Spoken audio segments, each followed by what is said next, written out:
Whether you're a homeowner creating your dream space or a pro managing multiple projects, discover a new way to shop at Ferguson Home, where great ideas become stunning spaces. Visit FergusonHome.com to explore the best selection of bath, kitchen, and lighting products. Or book an appointment at one of our showrooms where you can experience products firsthand and get personalized expert support every step of the way. Bring your vision to Ferguson Home, where it all comes together. Shop top brands like Groa or find your local showroom at FergusonHome.com.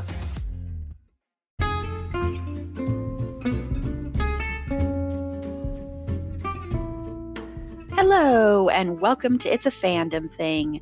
I'm your host, Erin Marlowe, and each week I'm joined by a panel of guests to discuss all things fandom and pop culture, primarily from a female perspective. You'll find everything from fanfic, to cosplay, to Schitt's Creek, to Supernatural, and everything in between. So put on your favorite piece of fandom merch, set aside that fanfic that you're writing about your OTP, and sit back and enjoy this week's episode.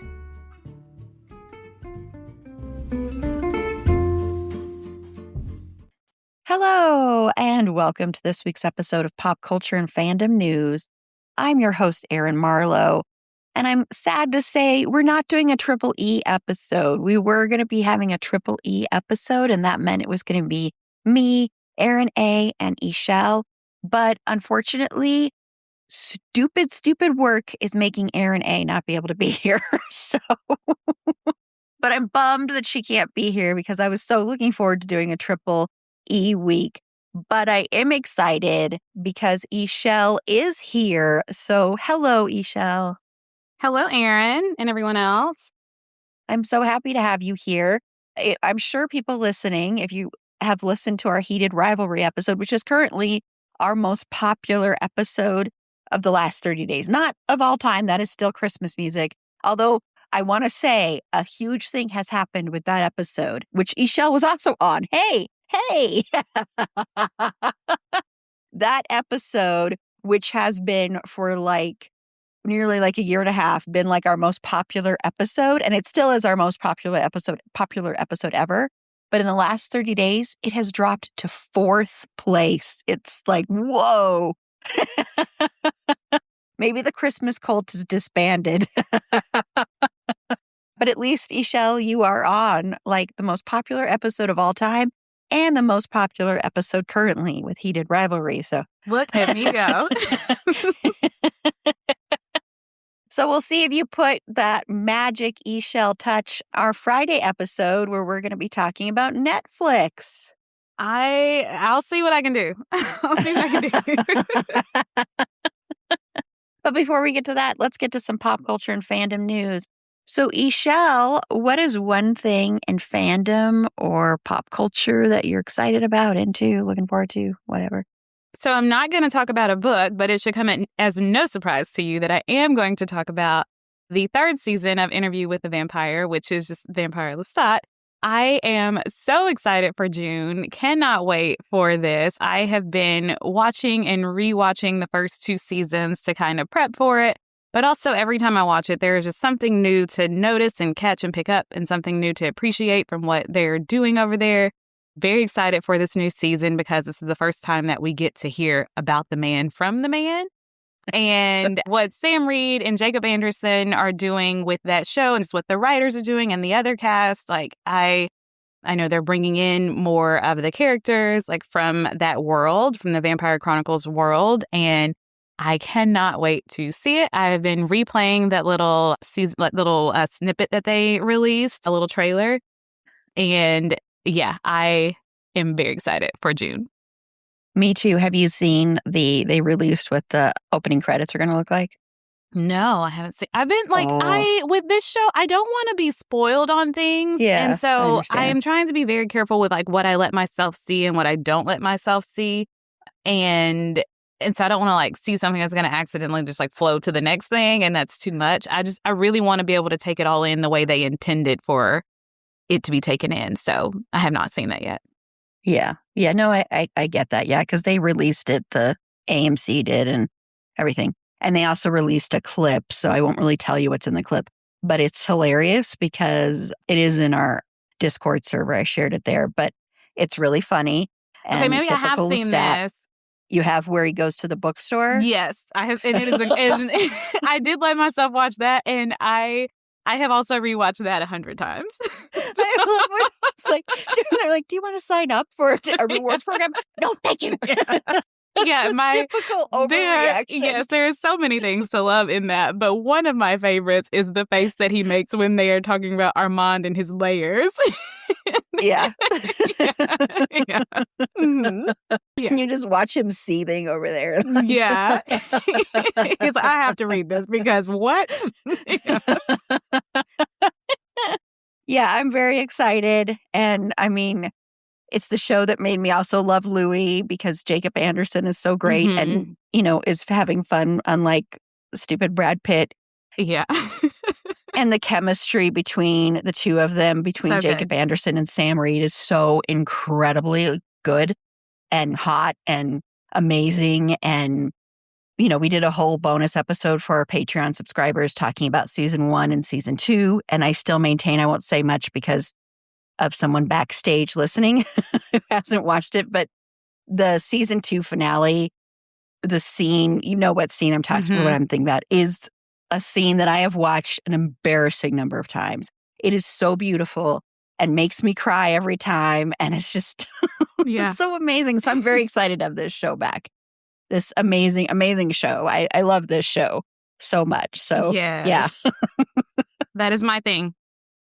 Yes. No, I'm with you. I'm very excited about that too. Well, my thing is not as happy or exciting, so I apologize. But there is a documentary on Netflix called Louis Theroux Inside the Manosphere. And this is about the Manosphere, which is truly terrifying and vile and disgusting. And it is, a lot of those men who it's like the red pill people, that kind of thing, that kind of vibe. And what he did is he's a documentarian, Louis Theroux. And he went and just basically had these men just talk. Like that's what I kind of appreciated about it is he didn't like make it seem like he was leading them anywhere. He just let them talk and they showed how absolutely vile they are. And he's going to different countries, some in the United States, some in other countries, talking to people about this and meeting fans of these people, which are in general very young men. Or not even men, young boys. And that's what's so scary about it is these men who are incredibly sexist, racist, homophobic, transphobic, anti-Semitic, anything you can possibly think of, that's what they are. And they talk about how, a woman's place is here and a man's place is there, very misogynistic. A lot of what we have in power right now in this country and in other countries too that are trying to gain power there too. I think we sometimes forget that what's happening in the United States and, fascism and everything isn't just happening here. So I think we kind of tend to forget that. And so it's terrifying. So I recommend it with a note of like, this is not going to make you be very hopeful. But I also think it kind of is necessary in a way just to make people aware of what is going on, because a lot of these people have been banned from lots of social media, but they're still able to go on other places, and especially on X since Elon Musk, when he took over, he let so many people on there that were banned. And a lot of these people are some of those people, but also other people just clip them and upload them places that they're banned. So it's just really terrifying. And these men are are the most insecure people in the world. They hide behind this mask of being like, we are the best men in the world, but they're so insecure because there's a few moments where Louis is trying to talk to like the women in their lives. And one of the men he's been talking to like will interrupt him every time he's trying to do that and say, we're done. You can't talk to them. We're done. And there's this whole scene with one of them and his mom. And that's when you really see how incredibly like what a show these men are putting on just to earn money, really, and to take advantage of the things they're seeing there. And it's like a cult. I mean, it really is a cult. And It's almost like multi-level marketing is involved in it too, it seems like. And what is also scary is how effective it is. Like, I am watching one of my little nephews just about get red pilled, and it shows up in different ways. It's like, oh, you can't say that, or we can't go here, we can't do that. And I'm like, where are you getting this from? Like, what are you watching? What games are you playing? Where are you getting this from? But I think the other thing that is so frustrating, well, there are 1,000 things that are frustrating about it, but it's like, a lot of times these men live such small lives. And it's like, oh, you believe in traditional marriage. Okay, so you're going to marry this girl that you met at 14 or whatever, and you're only going to be with her. So why do you care what other women are doing? You don't live around trans people. You don't live around queer people. So why do you care? It's like you live such a small life and have such big opinions about what everybody else is doing, but it has nothing to do with you and your little insecure life. So I'm going to stop because that gets me riled up. So. No, it's true. I mean, well, and one of them he's so disgusting. He's the one that has a scene with his mom, and Louis Theroux is like, you're homophobic, and he's like, I'm not homophobic. I have a gay friend. That the whole thing, and he's like, well, you said you disown your son if he came out, and he's like, yeah, that's not homophobic. And I'm like, what the hell are you even talking about? That is completely homophobic. And it's well, like, what is it if it's not? I know. Tell me the word for it, sir. I know. And he also said, you're anti-Semitic. He's like, no, I have a Jewish friend. I'm like, or his cameraman is Jewish or something. And I'm like, well, that doesn't. Yeah. It's that whole thing. And it's so aggravating. They also believe all these like weird conspiracy theories, like with women that are so vile. And like they think like in Hollywood of a woman, like if you see pictures of actresses on like covers of magazines and they're covering an eye, they're like, that's the symbol of Satanism. I'm like, what? They hate women bad. Oh my God, yes. Something awful. Yeah. Yeah, but if you tell them that, they're like, no, we actually love women. We love women more than other people do. No, you do not. You hate women because most of them hate you. Oh my gosh. Yeah.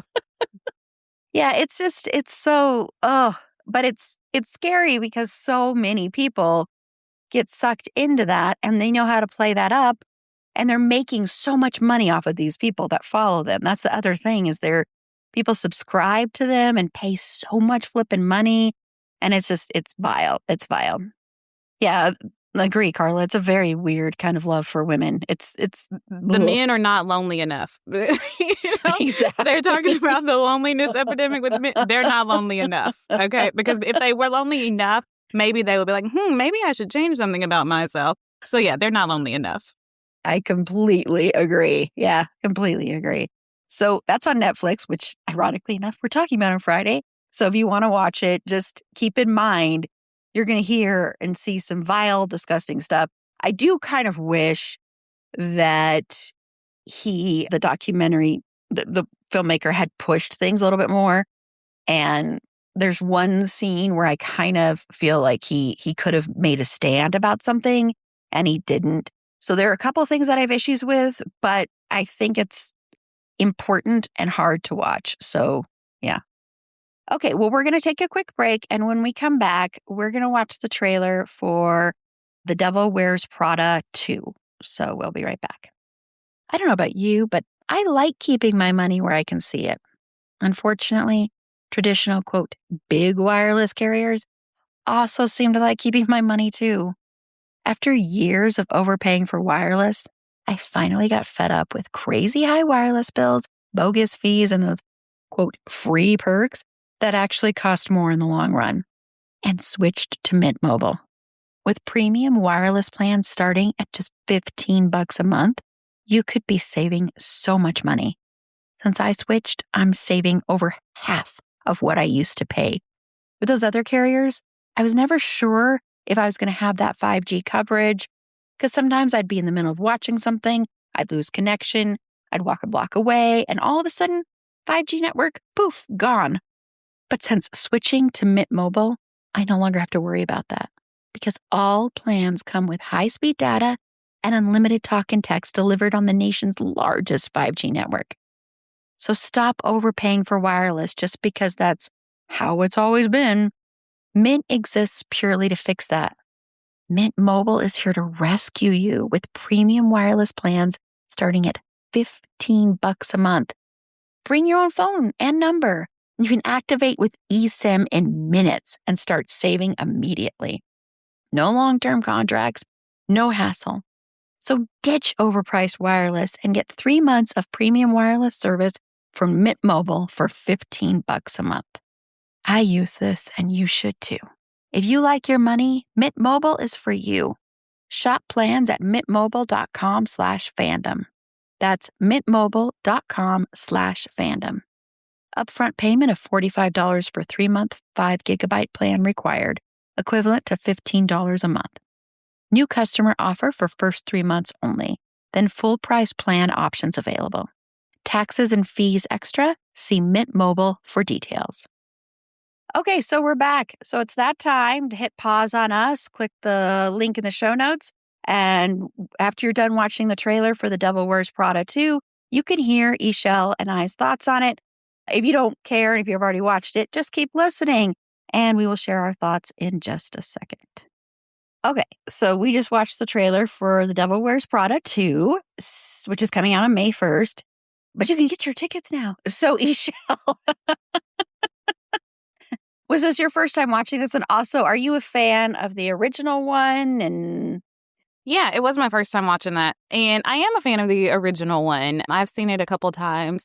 But yeah, okay, that's cute. It looks cute. I don't know that I want Miranda signing up for more verbal abuse and casual cruelty. But I mean, not Miranda, the other one. Yeah. Anne Hathaway's character. Yeah. I don't know that I want her signing up for that. But this will be cute. I mean, any excuse to get more Stanley Tucci, I am here for.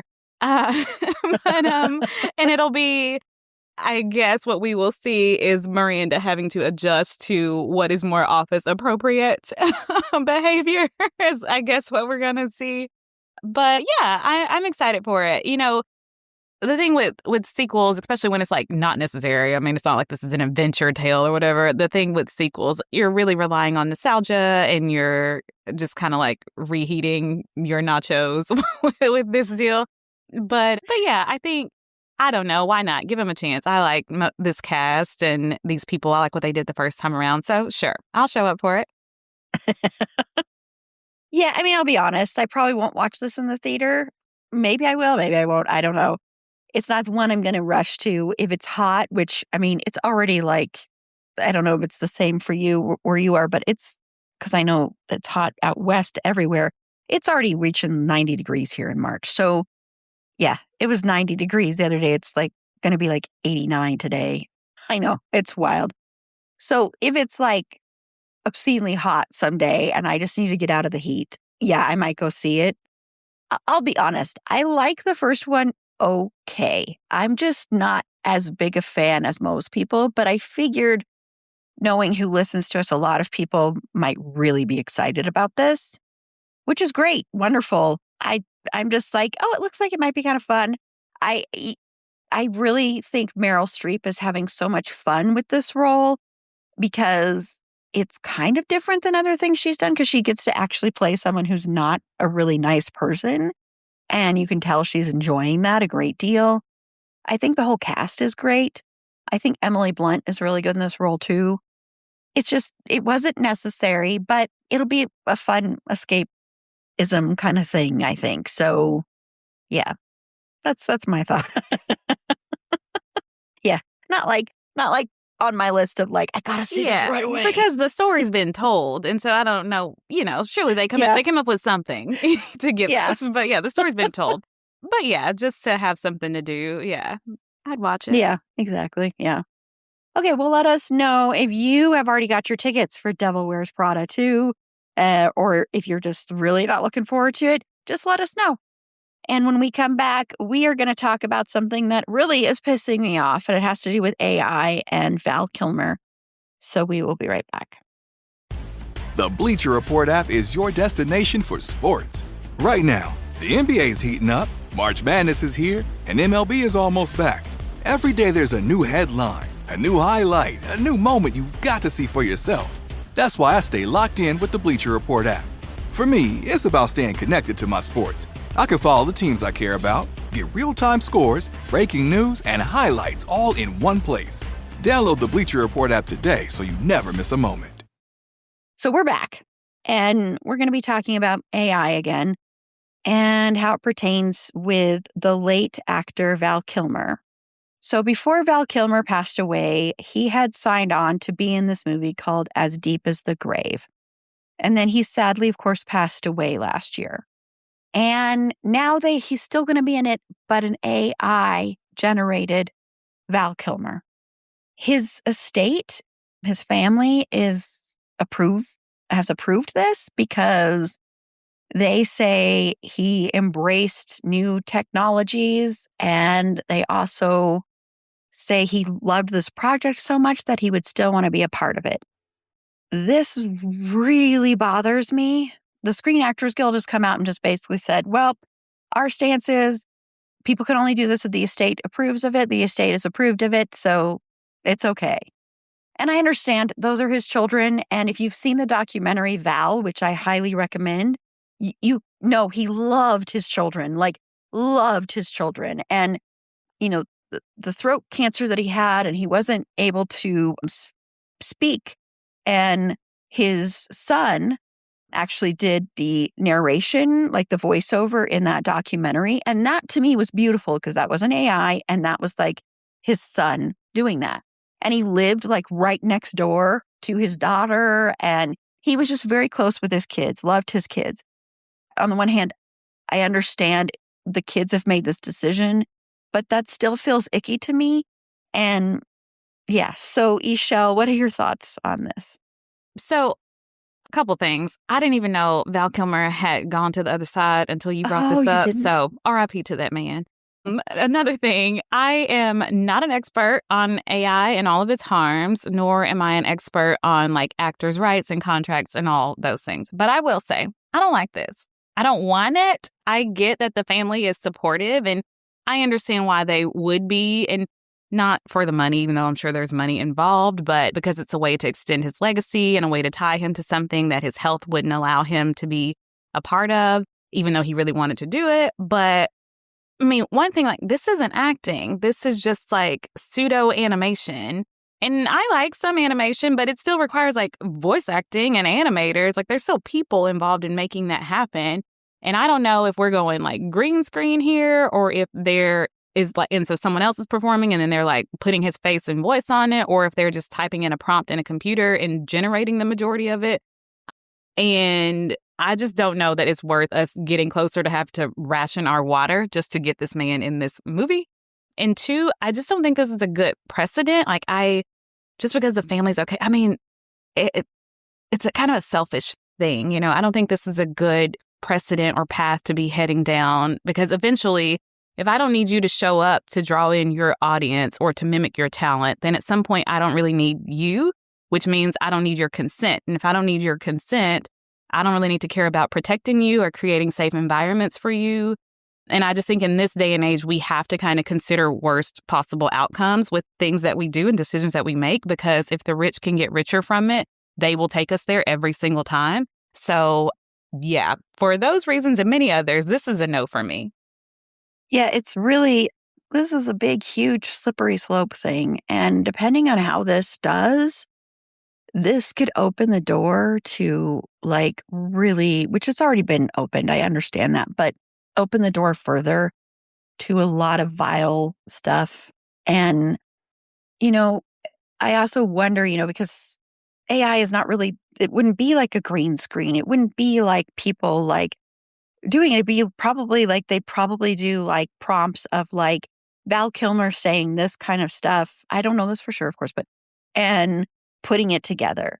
And that's not Val Kilmer. I mean, Val Kilmer was personally, you can go listen to our episode talking about him with me and Paula, was personally like one of my favorite artists and favorite actors for decades. And he was like a real like artist. And this to me does not feel like artistry. AI is not artistry to me. So it feels like really tarnishing who he was as a person. And I know his kids have said he was embracing new technology. And I do acknowledge that when he was in Top Gun, There was AI used a little bit for his voice and stuff and for those things, but that was a little bit different than just replicating him as a person. And it just, to me, that'll lose the soul of the performance, and you're not going to be able to see why he was such an amazing actor, because you won't be able to see that, because it won't be in his eyes. It won't be reflected in that. And I don't know what he's going to look like, but he's not going to probably look like he did before he passed away. He's not going to look like the same person. And that to me is so heartbreaking and tragic, and it just tarnishes such an amazing legacy. And I understand. Yeah, I would have loved to have seen more of Val Kilmer. I would have loved to. Yes, I cried when I saw him in Top Gun, but it just still, that's not Val Kilmer. That's not him. Yeah, you can't credit it to him. It's not him, because the soul isn't there. The actual person isn't there. The flesh and blood person isn't there. You're not going to get a performance like from Tombstone. You're not going to get a performance like in The Doors, or even like Real Genius or anything like that. You're not going to get that Val Kilmer performance where you can look in his eyes and see that character. And you're not going to see that in AI. I don't care how advanced your tools are. It's not going to work, because it's not a human being, period. And it just makes me really, really sad. And it terrifies me, because if this makes money or is successful, oh, that's it. I think this is going to be one of the biggest litmus tests for this. I'm hoping this movie doesn't make money. So please don't go watch this movie, because that's the way to send the message that we are not going to support this. Because if they make money off of it, then they are going to find every way possible to do this with somebody else. So, and I know there's rules they've tried to put in place with the estates, but that doesn't mean it's not going to still happen. So it's so scary. So please don't see this movie. That's my, no matter how big of a fan you are of him, I'm a humongous fan. Go watch some of his smaller things like Kill Me Again. Go watch that if you like neo-noir films, and go watch his documentary, Val, because it's really interesting, because this is another reason it kind of makes me sad, because he used to, every film set he was on, he would bring his own camera, and also plays that he did, and he would record backstage, and he shared those in that documentary, and it was really amazing. And it was also interesting to hear him talk about, because, he played Batman, if you don't know, in one of the movies, and he was so excited to get that role. And I don't think a lot of people know that, but then he got it, and it was so uncomfortable, and he didn't get along with the director and with Joel Schumacher, and it was just not a very good experience for him. But anyway, I recommend that. I don't recommend this. And like you said, Isha, this is not worth, us losing water and is destroying the environment. That's the other big, huge thing here is, you look at the weather right now, like I was talking about, we're already going to be struggling because of the weather. And then if you add in all the AI stuff, it just makes it 10 times worse. So no to this. 2 thumbs down. Way down. Mm-hmm. As far down as they'll go. Yeah. Yep. Okay. Well, thank you so much, Ishel, for joining me for this week's episode of Pop Culture and Fandom News. We're going to go ahead and wrap it up. And Ishel, if you want to tell everybody about, tell them about your amazing convention that will be returning in a year, in 2027, right? Yeah, 2027. Queers and Quills? Mm-hmm. Yeah, happy to. Yes, so I am a part of a group organizing a queer romance book convention called Queers and Quills. It'll be in Portland, Oregon in 2027. This will be our second year hosting the event. And so if you are a lover of heated rivalry, you can read a whole lot more like that. Meet a whole lot of authors who are writing things like that. A whole lot of readers who are reading things like that. At Queers and Quills, it's just a great time to, kind of come together, share a love for reading and writing and queer joy, queer expression, and queer love. And so, it's just a great, fun time of community. And you can find that our website is queersandquills.com. We are on the socials at Queers and Quills. And we've got some fun stuff coming up. If you are a writer and you're like, hey, I know fan fiction people are in this audience. Like, if you're like, hey, I might want to publish something, we're doing a contest. We're launching that. I think it'll be live once this episode goes out. So if you got some interest in that, got a little short story you want to put up, you can send that our way.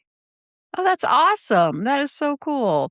Yeah, and that'll be in the show notes, the link to the website, just to let everybody know that. And again, I mean, I know I said it last time, but I am just congratulations. It's just wonderful that you did that and that it was such a success. And like I said, when it happened, everywhere on social media that was talking about it, everybody had such amazing, positive things to say about it. And I know right now, with the world we're living in, having that is, and having a safe space is so essential. So really I applaud you. Thank you. Yeah, it is such a needed thing. I mean, we thought it was needed in 2025 and like even more so in 2027. Yeah. So definitely check that out, everybody. And once again, I'll put that link in the show notes. Well, Fergie the dog, she doesn't really know what AI is, but she would be very, very opposed to it. She probably wouldn't care too much about seeing Devil Wears Prada 2 because, it's not horror, although it's kind of horror in a way. But you can follow her on TikTok at Schroeder and Fergs. That's SCHROEDERANDFERGS. It's long, but it's worth it. To find links to all our past episodes, including the heated rivalry episode we mentioned, you can head on over to our website. It's a fandomthingpod.com. And you'll also find there links to our social media, including our Discord server. We are a welcoming place if you are a good person. If you come there to promote AI, like someone did a couple months ago, you will be banned from the Discord, just to let you know. Yeah. But you can talk about politics, movies, TV, pets, fanfic, everything you can possibly think of, you can talk about over there. And once again, we are a very welcoming place. And once again, that's at it'safandomthingpod.com. And while you're there, if you click the link, support us, you can head on over to our Patreon page, become a member for as little as $3 a month. You get ad-free content. You get episodes a day early. You get bonus episodes, including that interview with the vampire episode I mentioned.